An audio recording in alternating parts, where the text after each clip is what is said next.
Tata করে দাও, tata tata. ধানি চল চল শিগগির চল। নমস্কার, ম্যাক্স ভিডিও নতুন একটা ব্লগে আপনাদের সকলকে স্বাগত জানাই। আজ 23 জুলাই মঙ্গলবার, এখন বাজে সকাল 10:30। এখন থেকে আমি আমার আজকের ব্লগটা শুরু করছি। আজকে সকাল থেকেই বৃষ্টি শুরু হয়েছে, কখনো মুষলধারে কখনো ঝিরঝির করে। অন্যান্য দিন তুলতুল বাইকে করে স্কুলে যায়, আর যেহেতু ওয়েদারটা এরকম, মানে 1 সেকেন্ডের জন্য বৃষ্টি থামছে না, তাই তুলতুলের বাবা গাড়িতে করে ওকে স্কুলে পৌঁছে দিয়ে আসলেন। প্রায় 3 থেকে 3.5 মাস পরে আজকে গাড়িটা বাড়ি থেকে বেরোলো, মানে বের করা হলো। নাহলে এতদিন রোডের যা পরিস্থিতি ছিল, বাইক এবং মানে হাঁটতে চলতেই এত অসুবিধা হচ্ছিল, গাড়ি বের করা তো অনেক দূরের কথা। আর এদিকে আমি সকালের সমস্ত কাজকর্ম সেরে তুলতুলের বাবাকে ব্রেকফাস্ট দিয়ে তারপর স্নানে গেছিলাম। স্নান করে পুজো সেরে এই কিছুক্ষণ আগেই উঠলাম। আর আজকে ব্রেকফাস্টে বানিয়েছিলাম চিলা। তুলতুলকেও লাঞ্চ বক্সে এই মুগ ডালের চিলা আর একটু সস দিয়ে দিয়েছি। মুগ ডালের চিলাটা খাক চাই না খাক, সসটুকু খাবে, এটুকু আমি জানি। ব্রেকফাস্টটা সেরে তারপর দেখি দুপুরে কি রান্না বান্না করব। তখন আমি ব্রেকফাস্ট সেরে এদিকে দুপুরের রান্নাটা বসিয়ে দিয়েছি। আর রবিবার দিন তুলতুলের বাবা মাছের ডিম আর তেল পটকা এনেছিলেন, তো রবিবার দিন মাছের ডিমটা করেছিলাম আর তেল পটকাটা বেছে ধুয়ে ফ্রিজে রেখে দিয়েছিলাম। তো আজকে ভাবলাম এই পটল দিয়ে মাছের তেল পটকা চচ্চড়ি করব। তাই কালো জিরে কাঁচা লঙ্কা দিয়ে পটলটা হালকা করে ভেজে নিচ্ছি, তারপরে পেঁয়াজ রসুন এগুলো সব দেব। আমার মা এই গোটা পটল দিয়ে, মানে পটলগুলো গোটা থাকতো আর তার গাগুলো হালকা হালকা করে মা চিড়ে নিতেন, যাতে মশলাপাতিগুলো সব ঢোকে পটলের মধ্যে। তো এই মাছের তেল পটকার পটল দিয়ে তেল পটল করতেন, খেতে দারুণ লাগতো। আমি একবার ভেবেছিলাম যে গোটা গোটা পটল দিয়ে এই তেল পটলের চচ্চড়িটা করব। তারপর ভাবলাম ভালো হবে কি না হবে তার ঠিক নেই, তাই আর গোটা পটল না দিয়ে পটলগুলো এরকম কেটে কেটেই দিলাম।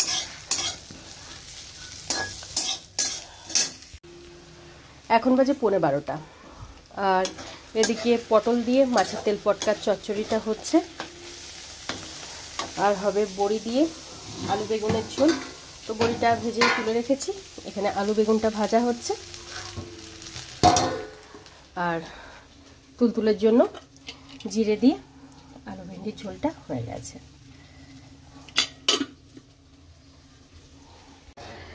এখন বাজে 12:25 আর তুলতুল কিছুক্ষণ আগে স্কুল থেকে ফিরে হাত মুখ ধুয়ে ড্রেসটা চেঞ্জ করলো। ওর ব্যাগ থেকে এই লাঞ্চ বক্স ওয়াটার বোতল এগুলো সব বের করে রেখে এই সবে মাত্র ওকে লেবুর রসটুকু খাইয়ে দিলাম। আর এদিকে আমার দুপুরের রান্না বান্না প্রায় কমপ্লিট। এখানে আছে পটল দিয়ে মাছের তেল পটকার চচ্চড়ি আর বড়ি দিয়ে আলু বেগুনের ঝোল। প্রেসার কুকারে আছে তুলতুলের জন্য ভেন্ডি আলুর ঝোল। আর এখানে ভাতটা বসিয়ে দিয়েছি, ভাতের মধ্যে তুলতুলের জন্য একটা ডিম সেদ্ধ দিয়ে দিয়েছি। এখন বাজে 1:05 আর তখন তুলতুলকে লেবু রসটুকু খাইয়ে তেল মালিশ করে দেওয়ার পর ও কিছুক্ষণ জল নিয়ে খেলা করছিল। আর ততক্ষণ আমার এদিকে ভাতটা হয়ে গেছিলো। ভাতের ফ্যানটা ঝরিয়ে ভাতটা ক্যাসারোলের মধ্যে রেখে রান্নাঘর গ্যাস ওভেন ধুয়ে মুছে পরিষ্কার করে তারপরে ওকে স্নান ধান করিয়ে রেডি করে দিয়েছি। আর এখানে ওর খাবারটা বেড়ে নিয়েছি, ভাত, একটা ডিম সেদ্ধ আর আলু ভেন্ডির ঝোল। না তোমার ডল না, চল শুয়ে পড়ো। হ্যাঁ রাখো, পাশে রাখো। হ্যাঁ হ্যাঁ শো। হ্যাঁ ওকেও শুতে বলো, ওকেও ঘুম পাড়িয়ে দাও, ঠিক? চলো ঘুমাও। এখন বাজে 2:30 আর তখন তুলতুলকে লাঞ্চ করিয়ে হাত মুখটা ধুয়ে বেডে নিয়ে গিয়ে শুয়ে দিয়েছিলাম। শোয়ানোর পর কিছুক্ষণ আমার সাথে খেলা করলো, খেলা করতে করতে 2:45-2টোর মধ্যে ঘুমিয়ে পড়েছে। ওকে ঘুম পাড়িয়ে তুলতুলের বাবা ধানিকে খাবারটা বেড়ে দিয়েছিলাম। তুলতুলের বাবা কিছুক্ষণ আগেই লাঞ্চ সেরে উঠলেন আর এখানে আমি আমার খাবারটা বেড়ে নিচ্ছি। লাঞ্চ সেরে তারপর আমি বাদবাকি যা কাজ আছে সেগুলো সব সারবো।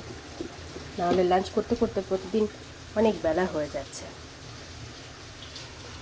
আর বাইরে সেই অঝোর ধারায় বৃষ্টি হচ্ছে। আজকে বৃষ্টি 1 মিনিটের জন্য থামেনি, কখনো মুষলধারে হচ্ছে, কখনো ঝিরঝির করে হয়েই চলেছে। এখন বাজে 3:30, আর তখন আমি লাঞ্চ করে যে সমস্ত কাজগুলো বাকি ছিল সেগুলো সব সেরে এই 10-15 মিনিট আগেই বেড়ে এসে একটু শুলাম। Good evening. এখন বাজে 6টা, আর তুলতুল আজকে এই 4:30 নাগাদ ঘুম থেকে উঠলো। তবে ঘুম থেকে ওঠার পর থেকে ওর মুডটা খুব অফ আছে, মানে কথায় কথায় ভীষণ কান্নাকাটি করছে। তো এখন বসে বসে একটু টিভি দেখছে। টিভি চালিয়ে দেওয়া হলো,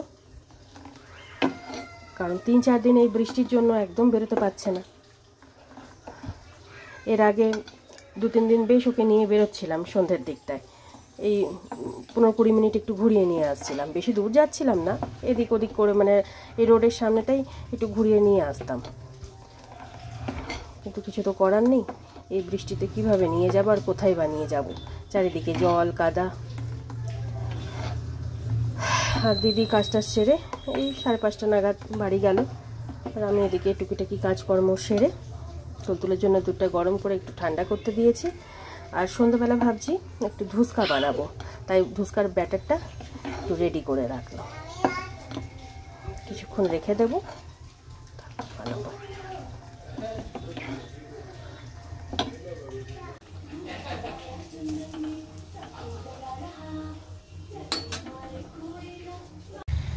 এখন বাজে 7:15, আর তখন ধুসকা কটা বানিয়ে তুলতুলের বাবার জন্য চাটা করে তুলতুলের বাবাকে চা আর ধুসকা দিয়ে তুলতুলকে দুধটুকু খাইয়ে তারপর আমি হাত মুখ ধুয়ে ড্রেসটা চেঞ্জ করে সন্ধে দিলাম। সন্ধে টন্ধে দিয়ে এই কিছুক্ষণ আগেই উঠলাম, আর এখানে আমি আমার জন্য ধুসকা নিয়ে নিয়েছি। আর তখনই তো বলছিলাম তুলতুলের আজকে মুডটা ভীষণ অফ আছে, মানে ঘুম থেকে ওঠার পর, বিকেলে ঘুম থেকে ওঠার পর ও ভীষণ খ্যান খ্যান কান্নাকাটি এগুলো করছিল। তো এতক্ষণে একটু স্বাভাবিক হয়েছে। টিভির মতন এতক্ষণ চলছিল, ওর মতন কখনো খ্যান খ্যান করছিল, কখনো কান্নাকাটি করছিল। এখন দেখছি বসে বসে একটু টিভি দেখছে। কিছুক্ষণ দেখুক, তারপরে পড়তে বসাবো। তুলতুল আজকে শুধু স্কুলের হোমওয়ার্কটুকু করলো, ব্যাস। তারপর আস্তে আস্তে বেড থেকে নেমে সোজা বাবার কাছে দৌড়।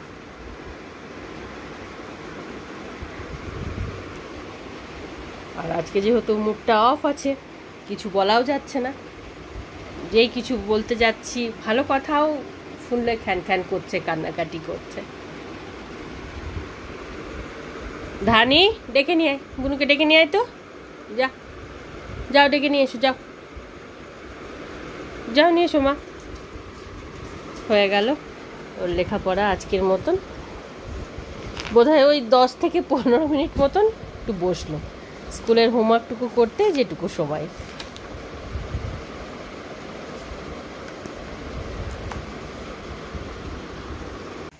এখন বাজে 9:20, আর আজকে তো তুলতুলের লেখাপড়া ওই রকমই হলো। ওই স্কুলের হোমওয়ার্কটুকু কমপ্লিট করতে যেটুকু সময়, ওই কষ্টে শিষ্টে বসিয়ে হোমওয়ার্কটুকু কমপ্লিট করালাম।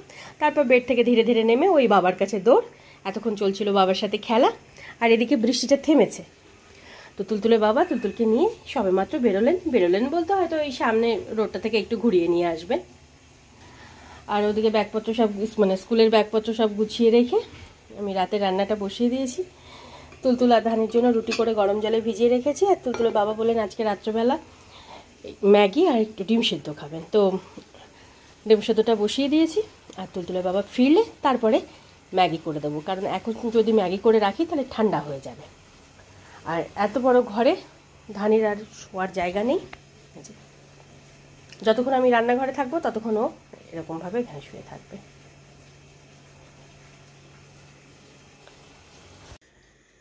এখন বাজে 12:20, আর তখন তুলতুল বাবার সাথে ঘোরাঘুরি করে 9:30টার মধ্যে বাড়ি চলে এসেছিলো। আর ততক্ষণে আমার এদিকে ডিম সেদ্ধটাও হয়ে গেছিলো। তারপর ম্যাগিটা বানিয়ে তুলতুলের বাবা আর ধানিকে খাবারটা বেড়ে দিয়ে তুলতুলকে দুধ রুটিটুকু খাইয়ে দিলাম। আজকে 9:45টার মধ্যে ওদের তিনজনেরই ডিনার কমপ্লিট হয়ে গেছিলো। ডিনারের পর তুলতুলের প্রতিদিনের যে কাজকর্মগুলো থাকে সেগুলো সব সেরে ওই 10টা 10-15 নাগাদ ওকে ঘুম পাড়ানোর জন্য বেড়ে নিয়ে গেলাম। আজকে 11টা 5-10-এর মধ্যে ঘুমিয়ে পড়েছে। তবে আজকে বিকেলে ওর কী হয়েছিল কি জানি, ঘুম থেকেই কাঁদতে কাঁদতে উঠলো। আর সেই যে কান্না শুরু, কিছুতেই কান্না আর থামে না। 5 মিনিট থামছে তো আবার শুরু, আবার কিছুক্ষণ থামছে আবার শুরু, ঘ্যান ঘ্যান ঘ্যান। তারপর এটা চাই ওটা চাই, মানে যেটা চাইছে সেটা দিচ্ছি, তার জন্য সমস্যা, আর যেটা বুঝতে পারছি না তার জন্য তো আলাদা সমস্যা আছেই।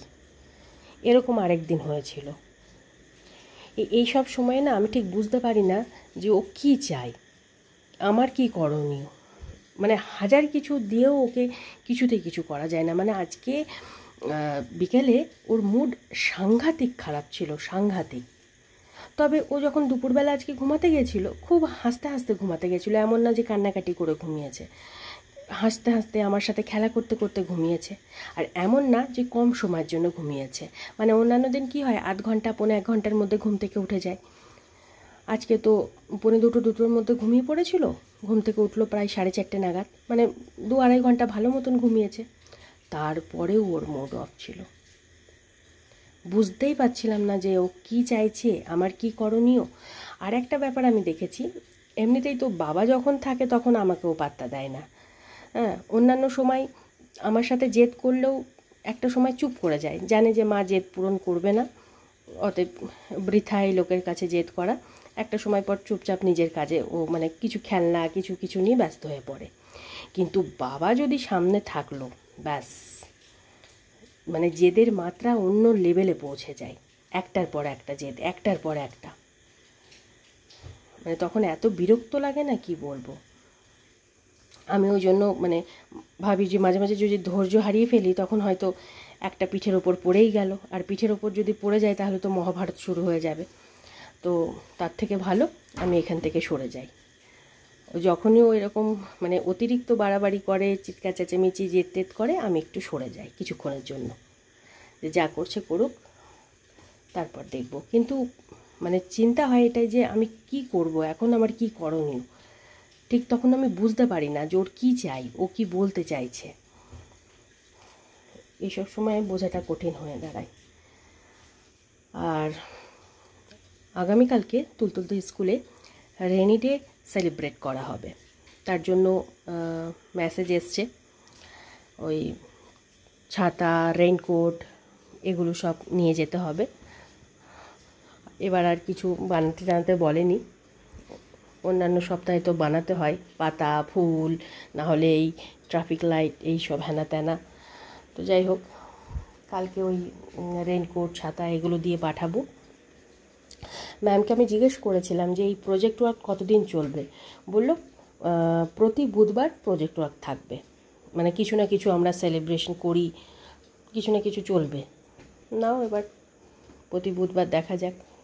এই বুধবারে মানে 3টে বুধবার এরকম গেল।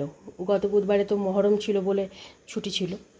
এর আগে মানে প্রথম বুধবারে ছিল গ্রিন ডে সেলিব্রেশন, তারপরে ছিল ট্রাফিক লাইট, তারপরে কালকে হলো রেনি ডে। আরেক বুধবারে স্কুলে ম্যাজিক দেখানো হয়েছিল, ম্যাজিক শো ছিল।